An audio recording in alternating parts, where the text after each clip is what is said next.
கடலூரில் கடந்த 2ஆம் தேதி கடலுக்கு சென்று கரை திரும்பாத 3 மீனவர்களை மீட்க கோரி போராட்டம் நடைபெற்று வருகிறது.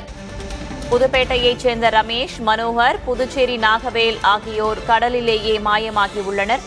அவர்களை மீட்க கோரி போராட்டம் நடைபெற்று வருகிறது. கூடுதல் தகவல்களை வழங்குவதற்காக செய்தியாளர் ஸ்ரீதர் இணைந்திருக்கிறார். ஸ்ரீதர், என்ன நடந்தது? பரங்கிப்பேட்டை அருகே புதுப்பேட்டை மீனவ கிராமத்தைச் சேர்ந்த ரமேஷ், மனோகர், புதுச்சேரி மாநிலத்தைச் சேர்ந்த நாகவேல் 3 பேரும் கடந்த 2ஆம் தேதி மீன்பிடிக்க கடலுக்கு சென்றுள்ளார்கள். அவர்கள் 3ஆம் தேதி மீண்டும் வர வேண்டும்.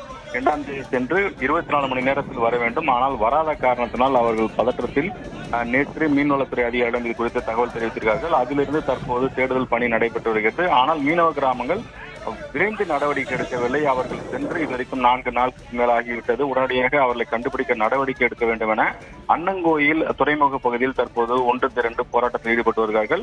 விரைவில் நடவடிக்கை எடுக்கவில்லை என்றால் சுற்றுவட்டார பகுதியில் இருக்கும் அனைத்து மீனவ கிராமத்தை சேர்ந்து மிகப்பெரிய போராட்டத்தை நடத்த போவதாக அறிவித்திருக்கிறார்கள்.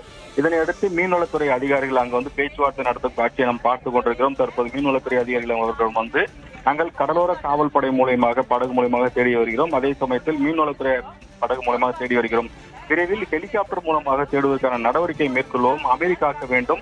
உங்கள் மீனவர்களை விரைவில் கண்டுபிடித்து தருவோம் என மீன்வளத்துறை அதிகாரிகள் தற்போது அவர்கள் சமாதானம் செய்யும் காட்சியை நாம் பார்த்துக் கொண்டிருக்கிறோம். ஆனால் மீனவர்களை பொறுத்த வரைக்கும் உடனடியாக கண்டுபிடிக்கவில்லை என்றால் அவர்கள் மிகப்பெரிய அளவில் பாதிப்பு ஏற்படும். ஏனென்றால் எல்னினோ தாக்கத்தால் தற்போது வெப்பம் அதிகமாக இருக்கிறது. இந்த பாதிப்பு அதிகமாக இருக்கும் என்று அவர்கள் தற்போது தெரிவித்து வருகிறார்கள். விரிவான தகவல்களுக்கு நன்றி ஸ்ரீதர்.